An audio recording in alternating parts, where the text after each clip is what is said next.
चलिए, hello students and welcome back to our channel Siraj Shaikh. आज first year back का business mathematics का ratio, proportion and percentage का lecture number 6 है, जिसे हम कवर करने वाले हैं प्रोपोर्शन से रिलेटेड सम। तो स्टार्ट करेंगे आज का क्लास।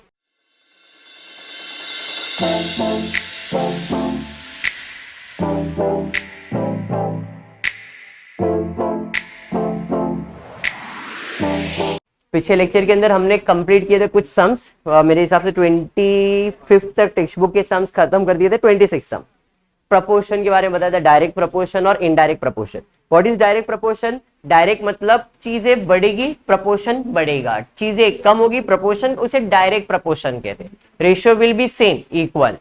इनडायरेक्ट प्रपोर्शन में क्या होगा? अगर एक चीज बढ़ रही है तो दूसरा चीज क्या होगा? कम होएगा। मतलब एक चीज के बढ़ने से उसका वैल्यू कम हो सकता है या कम होने से वैल्यू बढ़ सकता है। ऑपोजिट रिलेशन को हम लोग बोलते हैं इनवर्स प्रपोर्शन। देखते हैं क्वेश्चन में क्या दिया है।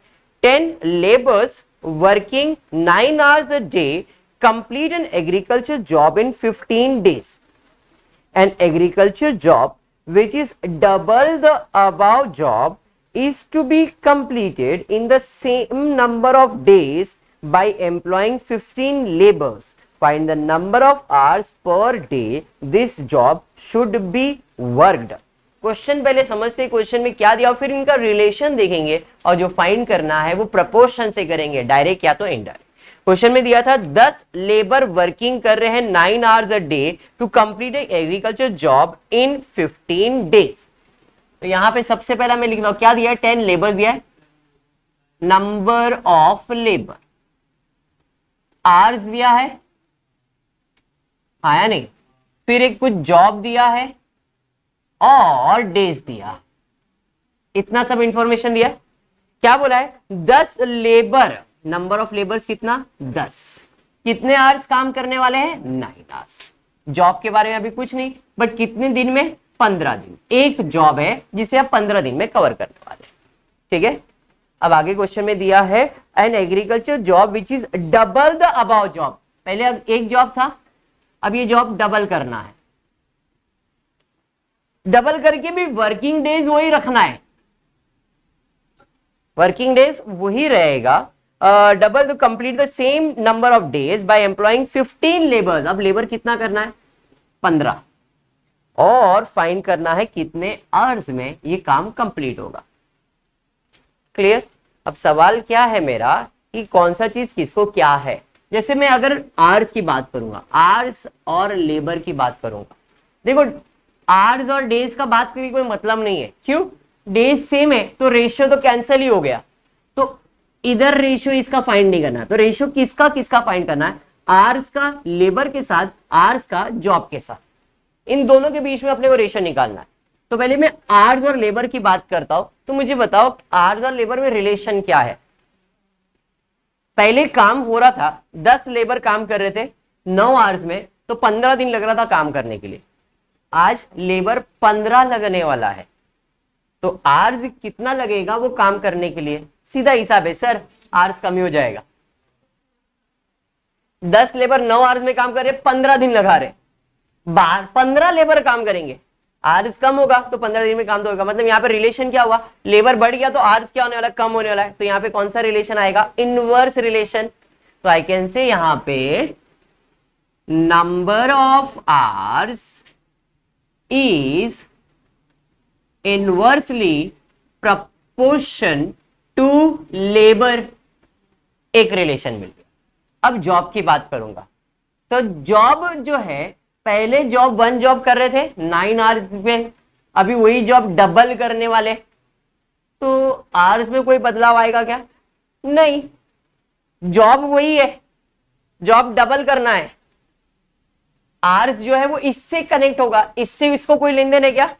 तुम जॉब डबल करो, ट्रिपल करो, चौपल करो, हम तो आपके साथ डायरेक्ट रिलेशन में।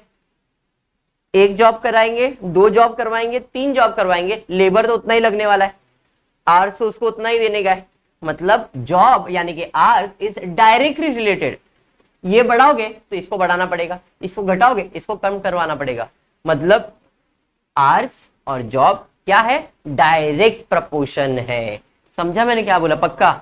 यहां पे I can say number of hours is direct proportion to job. अब इसको मैं नहीं बोल सकता क्योंकि वहां पे रेशियो इक्वल है। अगर ये भी इक्वल होता तो रेशियो सिर्फ इसका निकलता, इसका निकलता ही नहीं। क्लियर? नाउ वर्किंग, अपने को ये फाइंड करना है। तो for example therefore x upon 9 लिखा, 9 अपॉन x भी लिख सकता हूं।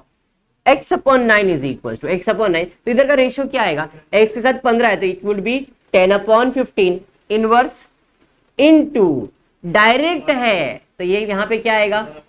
1 अपॉन 2 के 2 अपॉन 1, 2 अपॉन 1, x के साथ 2 है 9 के साथ 1 है तो x के साथ 2 है 9 के साथ 1 है, डायरेक्ट प्रपोर्शन। कुछ कैंसल देखते होता है तो देयरफॉर 9 ये बाजू आ जाएगा, x is equal to 10 into 2 into 9 upon 15, 3 3 जा 3 5 जा 5 1 जा 5 2 जा 4 3 जा 12, x is equal to 12 hours.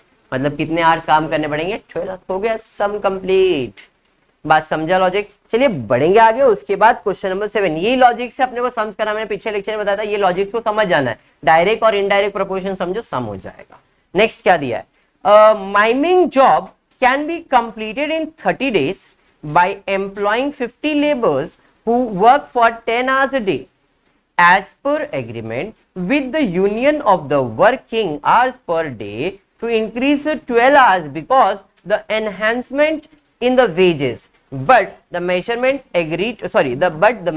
agreed not to reduce number of worker because it want speeder completion of the job.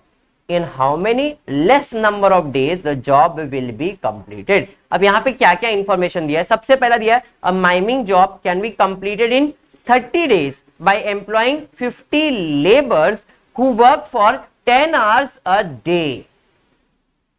चीजों को समझते। सबसे पहला क्या दिया है? लेबर दिया है।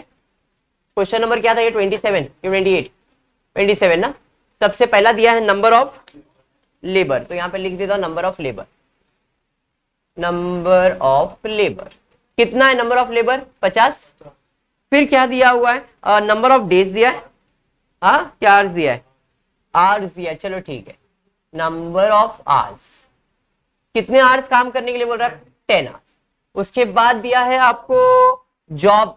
चलिए ठीक है, टेक्स्ट बुक में जॉब दिया, और एक चीज दिया हुआ था ना, days complete, number of days. ये पहले लिख देते तो भी चलता है, इस पर टेक्स्ट बुक जाने की जरूरत नहीं थी। नंबर ऑफ डेज, ठीक है। अब कोई एक जॉब है, वो जॉब करने के लिए 50 लेबर लग रहे, 10 आवर्स लग रहा है, सेम इसके जैसा ही है, और कितने दिन में काम कंप्लीट हो रहा है? क्लियर? अब आगे बढ़ते, आगे और क्या दिया है कि as per the agreement with the union of the working hours per day is increase to 12 hours. Working hours 12 कर दिया है, बराबर है। Because the enhancement in the wages but the management agree not to reduce number of worker. भाई number of worker reduce नहीं होने चाहिए, same रहने चाहिए।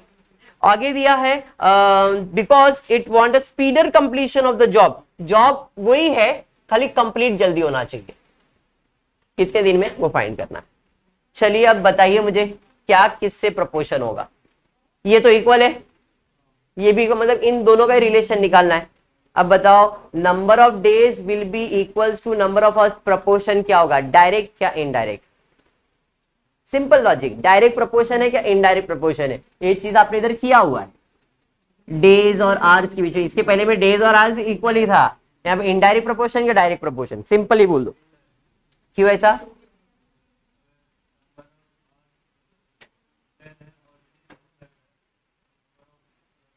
लेबर से कोई लेन देन नहीं है, जॉब से कोई लेन देन। नंबर ऑफ आवर्स और नंबर ऑफ डेज, आवर्स बढ़ेगा तो डेज कम होगा, सीधा हिसाब है। तुम काम करने का टाइम बढ़ाओगे तो काम जल्दी होगा, तो डेज कम हो जाएगा। बात समझ में? और क्वेश्चन में बोला है आवर्स बढ़ाओ चलेगा, डेज कम करो, तो यहाँ पे सिंपल हिसाब question it is inverse relation. तो I can say number of hours is inversely proportion to number of days. Therefore, x upon 30 will be, बोलो जरा क्या आ जाएगा? 10 upon 12. Therefore, x will be 10 into 30 upon 12. 3 1 जा 0, 3 4 जा, बराबर है। x is equal to 100/4, x is equal to 25, मतलब 25 दिन में काम देखो, आवर्स बढ़ गया, डेज कम हो गया, इनवर्स प्रोपोर्शन। समझ में आया क्या? पक्का। बढ़ेंगे नेक्स्ट सम की तरफ, देखते हैं नेक्स्ट सम क्या दिया है। थोड़ा सा यहाँ पे अपने को ध्यान रखना पड़ेगा नेक्स्ट सम के लिए क्या दिया है। क्वेश्चन में दिया है the value of a certain variety of precious stone is directly proportion to the square of its value, मतलब कीमत। एक स्टोन का कीमत किसको प्रोपोर्शन है? उसके वेट को। मतलब मैं बोलता हूं 10 ग्राम है वेट, तो उसका कीमत है फॉर एग्जाम्पल 100। अगर 10 ग्राम का कीमत 100 है तो 5 ग्राम का कीमत क्या रहेगा? कम ही हो जाएगा। और 15 ग्राम का कीमत क्या हो जाएगा? बढ़ ही जाएगा। तो ये लॉजिक है उसका। बात समझ में आ रहा है? अब इस क्वेश्चन में ऐसा बोला है the value of the stone, value of the certain variety of precious stone is directly proportional to the square of its weight. मतलब वैल्यू, कीमत जो है वो किसको प्रोपोर्शन है? उसके वेट के स्क्वायर को प्रोपोर्शन है। वेट के स्क्वायर को प्रोपोर्शन है, इसका मतलब जो भी उसका वेट होगा, for example price is proportion to weight का square.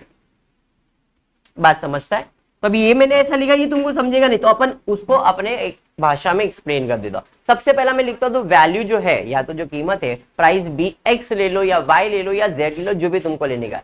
Late the price be P. For example price मैंने क्या ले लिया? पी ले लिया। लेट प्राइस बी पी, बराबर। अब ये प्राइस क्या है? प्रपोर्शन है। किसको? उसके वेट को प्रपोर्शन है। तो अपने क्वेश्चन में वेट का प्रपोर्शन दिया है 1:2:3:4। देखो the stone of a variety is broken into 4 pieces whose weights are in the proportion 1:2:3:4, बराबर है। तो यहां पे कॉमन मल्टीपल ले लेता हूं। Let the common multiple be x, therefore weight हो जाएगा 1x, 2x, 3x, 4x, और टोटल कितना हो जाएगा? 4 7 7 9 और 1 10। टोटल वेट कितना हो जाएगा? 10x। 10x में से एक इसका, एक इसका, एक इसका और एक इसका है। क्लियर? तो ये मेरे को क्या मिल गया? वेट मिल गया। ये समझा आपको? अब क्वेश्चन में क्या बोला है? क्वेश्चन में बोला तो जो भी वेट है वो किसको प्रोपोर्शन है? इसके स्क्वायर को प्रोपोर्शन है, बराबर है। तो I can say price 1 will be proportion, अभी मैंने वहां पे लिख के दिखाया, will be proportion to first weight का square, plus price 2 will be proportion to 2x square, will be price 3 will be proportion to 3x square, will be equals to price will be proportion to 4x square, which is equals to total will be 10x square। ये समझा मैंने क्या लिखा है? पक्का समझा? जैसे मैंने आपको बताया था अगर 10 ग्राम है तो उसका 100 रुपया कीमत है। अभी 100 जगह पे क्या है? प्राइस। ये क्या है? x, बराबर है। तो भाई इसका वेट y है तो इसका कीमत कितना? तो ये कांस्टेंट से मल्टीप्लाई होगा, डिवाइड होगा। तो देखो मैंने प्राइस अपॉन ये लिखा है ना, वही मैंने डिवाइड किया है यहाँ पे। ये लॉजिक को ही एक्सप्लेन किया है वहां पे, ठीक है। अब मेरे को इसका स्क्वायर करना है तो यहाँ पे x का वैल्यू 1 है, 1x मतलब ये x स्क्वायर ही आएगा, तो p is equal to x square ही आएगा, p1 square is equal to x square आएगा। यहाँ पे p2 is equal to 4x square हो जाएगा, p3 will be 9x square, p4 will be 16x square and p will be 100x square। ये clear? Question में कुछ और दिया है, देखो। और क्वेश्चन में बोला है कि ये यहाँ पे जो टोटल लॉस कितने का हुआ है, if the resulting loss is 35,000 find the value of the original stone. Value of the original stone कैसे मिलेगा? तो यहां तक तो मेरे को क्लियर है। अब सब में x कॉमन है तो अब मैं इधर लिख सकता हूं p1/1, p2/4, p2/3, 9, 16, 100। I can write p1/1 या तो x स्क्वायर लिखा तो भी चलेगा, is equals to p/1 100x², फिर x² कैंसिल हो जाएगा। बात समझ में आया? वैसे ही मैं लिख सकता हूं P2 विल बी क्या हो जाएगा 4x² अपॉन 100x², फिर x² cancel. P3 will be 9x² upon 100x², P के साथ, सबके साथ P तो है ही है। ये जो ना ये मेन है ना टोटल, एक बार इसके साथ रेशियो, एक बार इसके साथ इक्वल, एक बार इसके साथ, एक बार इसके साथ मैंने इक्वल किया। सर ये क्यों? मैंने प्राइस सबका अलग अलग फाइंड किया। अगर ये प्राइस है तो वैल्यू कितना, ये प्राइस है तो वैल्यू कितना, ये प्राइस है, ये प्राइस, मतलब वेट जितना भी रहेगा उसके हिसाब से मेरे को प्राइस लिखना है। Clear? And P4 will be क्या 16x² अपॉन 100x²। देखो सब में x² सब में कैंसिल हो ही जाएगा, इधर का x² भी कैंसिल हो जाएगा। तो मुझे P1 P2 P3 P4 का चारों वैल्यू मिला। और टोटल प्राइस में अगर मैं इन सब को ऐड करके जो भी वैल्यू आएगा माइनस करूंगा तो इसका आंसर क्या रहेगा 35,000। अब टोटल प्राइस मतलब P1 plus P2 plus P3 plus P4 upon 100 क्यों? टोटल 100 है। तो P1 का वैल्यू मालूम है 1, इसका वैल्यू 4, सब में बेस 100 है ना सबका। यहाँ पे P इज इक्वल्स टू इसका 1 अपॉन 100, 4 अपॉन 100, 9 अपॉन, इसके लिए कॉमन मल्टीपल ले लिया तो ये आएगा 1 प्लस 4 प्लस 9 प्लस 16 अपॉन 100, सब में P है, P सब में, इसके लिए कॉमन इधर में डाल देता हूं P इज इक्वल्स टू 35,000। समझाइए? 16 प्लस 9 प्लस 4 प्लस 1 कितना हो रहा है 30, P minus 30P upon 100 is equal to 35,000। Base same करना पड़ेगा, 100 में से 30 माइनस करेंगे 70P upon 100 is equal to 35,000। Therefore price will be 35,000 into 100 upon 70, 3 और 1 4, तो price will be how much 50,000। तो स्टोन का प्राइस कितना रहेगा 50,000। अब ये P का वैल्यू मिला तो इधर सब जगह पे सब्स्टिट्यूट करो तो X का वैल्यू भी मिल जाएगा। बात समझा? क्वेश्चन में खाली प्राइस पूछा था तो ओरिजिनल प्राइस कितना है 50,000। क्वेश्चन नंबर 29 देखते क्या दिया है। 3 glasses have a capacity in the proportion 1 to 3. All 3 glasses are filled with a mixture of milk and water. The proportion of milk to the water in 3 glasses are respectively 3:1, 5:3, 9:7. If the content of the 3 glasses are poured into single bigger vessel, find the proportion of milk to the water in the bigger vessel. अभी question क्या है पहले समझ लेते। अपने पास बोला है 3 glasses है और जिसकी कैपेसिटी है 1 to 3। अभी 1 to 3 का मतलब पहला ग्लास है तो ये भाई ऐसा छोटा सा ग्लास होगा, दूसरा उससे थोड़ा सा ज्यादा होगा, तीसरा उससे थोड़ा ज्यादा होगा। अब इसके अंदर आपने जो भी मटेरियल भरा है, मिल्क जूस हो सकता है, कुछ भी हो सकता है, तो इसके अंदर मिल्क और वाटर का रेशियो दिया है कुछ 3:1 दिया है, दूसरे का रेशियो दिया है 5:3, इसका दिया है 9:7। ये फर्स्ट ग्लास, ये सेकेंड ग्लास, ये थर्ड ग्लास, इसका रेशियो दिया है। रेशियो दिया तो आपको कॉमन मल्टीपल लेना पड़ेगा तो नंबर आ जाएगा। ये बात समझ में आया? अभी इस ग्लास के अंदर कितना मिल्क और कितना वाटर, इस ग्लास में कितना मिल्क कितना वाटर, इस ग्लास में कितना मिल्क कितना वाटर, इसका रेशियो दिया है। तो हम क्या करेंगे, वाटर और मिल्क अलग, वाटर और मिल्क अलग, वाटर और मिल्क अलग, सबका वाटर और मिल्क अलग आ गया। अब एक बड़ा वेसल लेंगे और इसमें इसका वाटर इसका वाटर इसका वाटर, इसका मिल्क इसका मिल्क इसका मिल्क डाल देंगे और बताएंगे इसमें कितना टोटल मिल्क और कितना वाटर, उसका रेशियो। रेशियो कैसे, इस सबको मिल्क को मिल्क के साथ प्लस करेंगे, वाटर को वाटर के साथ प्लस करेंगे, डिवाइड करेंगे तो आंसर आ जाएगा। बात समझा? सम कैसे सॉल्व होने वाला है? चलिए ठीक है, देखते हैं सम कैसे सॉल्व करेंगे। क्वेश्चन क्लियरली बोला है तो अपन पहला हम क्या करेंगे, 3 ग्लासेस है तो 3 ग्लासेस का रेशियो क्या लिख देंगे, let the common multiple be x, therefore the glasses will be 1x 2x 3x। लेट द कॉमन multiple bx, therefore 3 glass will be 1x 2x and 3x। Done यहां तक।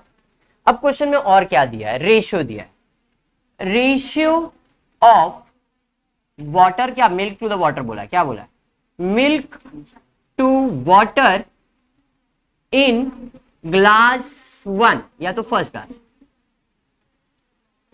फर्स्ट ग्लास मतलब 1x वाला ग्लास। तो अब इधर हमको रेशियो क्या दिया, देखो 3:1 दिया है, therefore ratio of milk will B 3/4 into x. अभी इंटू एक्स मतलब फर्स्ट, तो ये क्या हो जाएगा 3x/4 फर्स्ट ग्लास का। Ratio of water will B 1/4 into x मतलब 1x/4। ये समझा, ये फर्स्ट ग्लास का वाटर निकाला। अब वैसे ही सेम, अब मैं क्या लिखूंगा, ratio of milk to water in second glass. क्या दिया रेशियो, 5:3 दिया। Therefore ratio of milk will be 5/8 into 2x that is 10x/8 बराबर है। And ratio of water will be 3/8 into 2x बोले तो 6x/8। अब ये क्लैरिफिकेशन टेक्स्ट बुक में नहीं है, उधर डायरेक्टली लिखा हुआ रेशियो है, तो जरा ये ध्यान में रखना, ऐसे सॉल्व हुआ है। क्लियर। अब तीसरा रेशियो क्या है, ratio of milk to the water, milk to the water कौन से ग्लास में, थर्ड ग्लास में, बराबर है, कितना दिया है 9:7।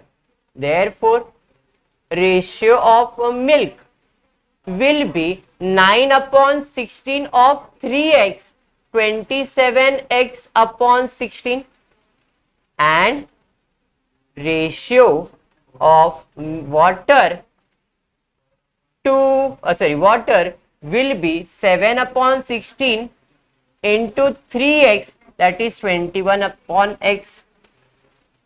अब क्या करना है, मिल्क को मिल्क के साथ, वाटर को वाटर के साथ ऐड करना है। यहां पे adding milk together will be, बताओ क्या आ जाएगा, मिल्क कितना है पहले ग्लास का 3x/4 plus 10x/8 plus 27x/16। Therefore baby को बेस पसंद आना चाहिए, मल्टीप्लाई बाय 2 16, मल्टीप्लाई बाय 4 तो 16 होगा, तो 4 3 12x/16 20x/16 plus 27x/16, 12 plus 20 32, 32 plus 27, 32 plus 27 59, 59x/16। ये मुझे क्या मिल गया भाई, इतना तो हमारे पास मिल्क है। अब हम ऐड करेंगे, add water together will be, water पहले लगा में कितना है x/4, दूसरे में 6x/8, तीसरे में 21x/16। क्या करोगे, बेबी को बेस पसंद आना चाहिए, मल्टीप्लाई बाय 2 करना है, यहाँ पे मल्टीप्लाई बाय 4 करना है, तो ये हो जाएगा 4x/16 12x/16, यहाँ पे तो जैसा है वैसे बराबर है। तो 21 प्लस 12 करोगे तो ये 33, 37x/16। अब दोनों रेशियो इक्वल करना है, मतलब 59x/16 37x/16 cancel, 59x/37x, therefore ratio is 59:37। Ratio समझ में आ गया, पक्का सम समझा है, पक्का कंप्लीट कर ले। बढ़ेंगे नेक्स्ट क्वेश्चन नंबर 30 की तरफ, देखिए क्वेश्चन 30 क्या दिया है, number of litres of petrol used on a trip varies directly with the number of kilometre travel.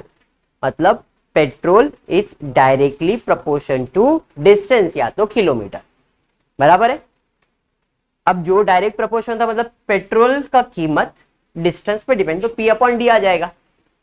जैसे यहाँ पे प्राइस स्टोन को वेरी कर रहा था वेट के ऊपर, तो प्राइस अपॉन वेट डाल दिया था, तो यहाँ पे प्राइस अपॉन क्या डाल दोगे, डिस्टेंस डाल दोगे। इस directly proportion if a trip of 32 kilometre required 1.8 liter of petrol, how much petrol will be required for a trip of 400 kilometer? अभी देखो टेक्स्ट बुक नॉलेज के हिसाब से नहीं जाऊंगा मैं, सिंपल लॉजिक के हिसाब से जाऊंगा।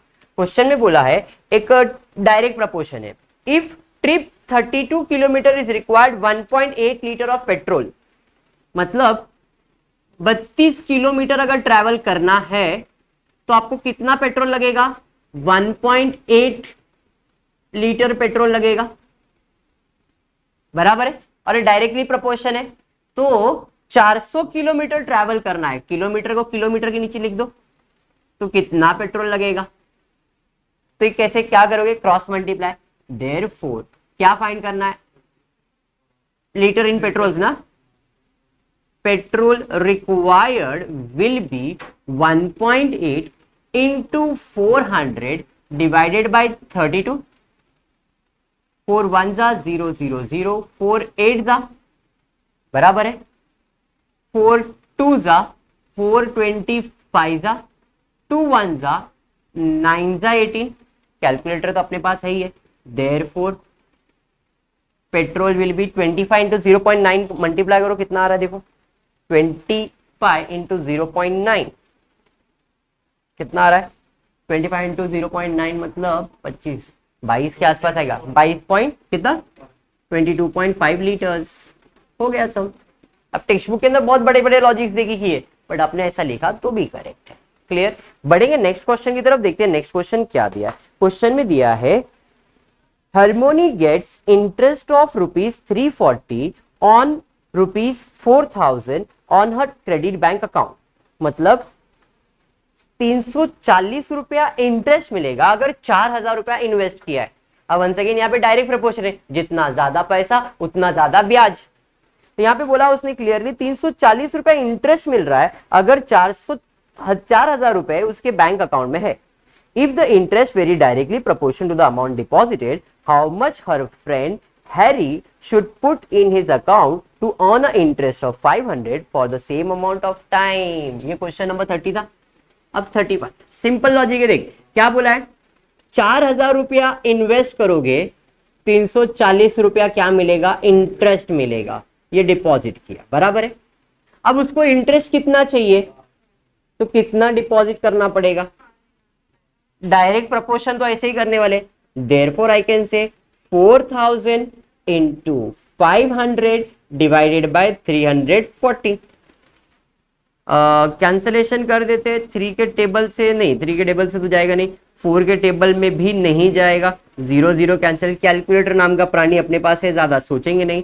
4000 इंटू 50 कर दो, 4000 इंटू 50 डिवाइडेड बाय 34 कर दो, कितना आ रहा है देखो 5882.35 रुपीज। भाई इतना पैसा मुझको डिपॉजिट करने का, हैरी को कितना डिपॉजिट करना पड़ेगा, 882.35 रुपीज। क्लियर, टेक्स्ट बुक में सॉल्यूशन लंबा दिया हुआ है बट इतना किया तो भी चलेगा। बढ़ेंगे नेक्स्ट क्वेश्चन की तरफ, देखते हैं नेक्स्ट क्वेश्चन में क्या दिया है।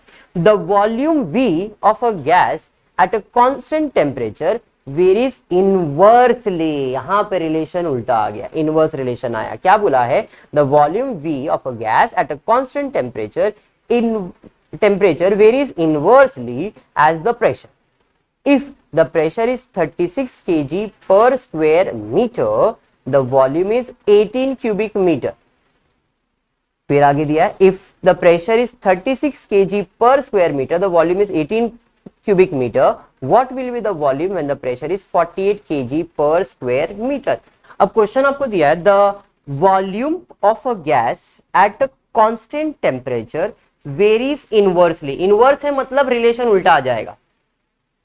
क्या इनवर्स आएगा, एक चीज बढ़ रहा है तो दूसरा वैल्यू क्या हो जाएगा, कम हो जाएगा, और दूसरा कम हो रहा है तो पहला वैल्यू बढ़ जाएगा। इस क्वेश्चन के अंदर दिया था if the pressure is 36 kg पर square metre, volume is 18 cubic metre, what will be the volume when the pressure is 48 kg। Question समझो क्या है। पहले 36 केजी था तो वॉल्यूम कितना था, 18 वॉल्यूम था। अब अगर 46 केजी है तो वॉल्यूम कितना ये मुझे फाइंड करना है, बराबर है 48 केजी है तो वॉल्यूम कितना है। अब इनवर्स रिलेशन का मतलब क्या होता है, ये और ये इनवर्स रिलेटेड है, मतलब क्रॉस मल्टीप्लाई नहीं करेंगे। डायरेक्ट प्रोपोर्शन में क्या करते थे हम, क्रॉस मल्टीप्लाई करते थे। केजी है तो वॉल्यूम है, ये डायरेक्ट रिलेशन था। और अब यहां पे क्या है, डायरेक्ट रिलेशन नहीं है, it has an inverse relation. तो आई कैन से 36 इंटू 18 डिवाइडेड बाय 48 कितना है 48, तो कितना आंसर आएगा। नॉर्मली अपन क्या करते हैं, मल्टीप्लाई और इसको क्या करने वाले। अभी मैंने ऐसा लिखा है, लिखने में शायद हो सकता है तुम लोग को वेरी करे, मैं ऐसा भी लिख सकता हूं 36 केजी है, बराबर है, इनवर्स रिलेशन है किसके साथ, वॉल्यूम के साथ, बराबर। तो 48 के लिए कितना, तो जो रेशियो वो क्या होगा, डिवाइड ही होगा। तो यहां पे हम क्या करेंगे, 36 इंटू 18 डिवाइडेड बाई 48, तो इसका आंसर कितना, इधर डिवाइड तो इधर मल्टीप्लाई, ऊपर ही जाने वाला है। बात समझ में आया। तो आप ऐसा भी कर सकते हो। तो इस केस में अपन क्या करेंगे, 36 into 18 divide by 48 is equals to x, therefore x will be, करो मल्टीप्लाई और डिवाइड करो, कितना आ रहा है बताओ, कितना आ रहा है 13.5। तो अपने को कितना वॉल्यूम आएगा 13.5। अब देख सीधा हिसाब, मैंने क्या बताया था, 36 केजी था, वॉल्यूम 18 था, केजी बढ़ गया तो वॉल्यूम क्या होना चाहिए, कम होना चाहिए। 36 पे 18 था तो 48 पे उससे कम होएगा 13.5। इनवर्स रिलेशन ऐसा होता है। क्लियर है क्या, पक्का, ठीक। बढ़ेंगे नेक्स्ट क्वेश्चन नंबर 33 की तरफ टेक्स्ट बुक का, देखते हैं और क्या दिया हुआ है।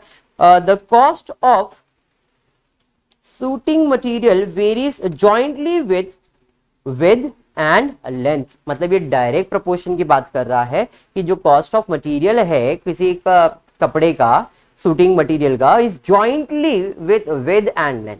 If the cost of material of width 0.8 meter, length 3 meter is 2700, find the cost of material when the width is 1.2 meter and the length is 5 meter। Simple हिसाब डायरेक्टली है, मतलब ये डायरेक्ट प्रोपोर्शन, जितना ज्यादा कपड़ा लोगे उतना ज्यादा कॉस्ट होगा, जितना कम कपड़ा लोगे उतना कम कॉस्ट होगा। तो सबसे पहला मैं अगर कॉस्ट की बात करूंगा तो कॉस्ट डायरेक्टली प्रोपोर्शन है लेंथ विद, और दूसरा और कुछ दिया है क्या, नहीं, लेंथ और विथ से, मतलब cost is directly proportion to length and width, बराबर। अब क्वेश्चन में देखो कॉस्ट दिया है, अगर आप 3 मीटर का कपड़ा लेते, सॉरी 0.8 मीटर का विड्थ लेते हो, 3 मीटर लेंथ लेते हो, तो कॉस्ट कितना आता है 2700 आता है। मतलब आई कैन से 2700 का कॉस्ट कितना है 0.8 इंटू 3। तो अब आगे क्वेश्चन में बोला है कि अगर आप 1.2 मीटर और 5 मीटर लोगे तो कॉस्ट कितना, मतलब 1.2 इंटू 5 बोला है, तो उसका कॉस्ट कितना आएगा डायरेक्ट प्रोपोर्शन में। तो इन दोनों को हम क्रॉस मल्टीप्लाई करते हैं, 2700 into 12 that is 1.2 into 5 divided by 0.8 into 3। Calculator में फटाफट, तो कॉस्ट एक्स विल बी, यहाँ पे एक्स कॉस्ट था, will be 2700 into 1.2 into 5 divide by 0.8 divide by 3, इधर है ना 2700 into 1.2 into 5 divide by 0.8 divide by 3। एक एक करके डिवाइड किया तो भी चलेगा, 2.4 से डिवाइड किया तो भी चलेगा, या तो एक एक करके डिवाइड किया तो भी चलेगा। 2700 into 1.2 into 5 divide by 0.8 divide by 3, कितना आ रहा है 6700, फिर मतलब इसका खर्चा कितना आएगा 6750। क्लियर हुआ, पक्का। और एक चीज है, एक सम आपके लिए छोड़ता हूं, एक बार ट्राई करना, सम नंबर 34 मेरे हिसाब से तो सिंपल है, एंड डायरेक्टली प्रोपोर्शन जो अभी किया वैसा ही है। क्लियर है, होपफुली आपको वीडियो पसंद आया रहेगा, तो प्लीज वीडियो को लाइक कर देना, फ्रेंड्स ग्रुप में शेयर करना और चैनल को सब्सक्राइब करना। Thank you for watching the video.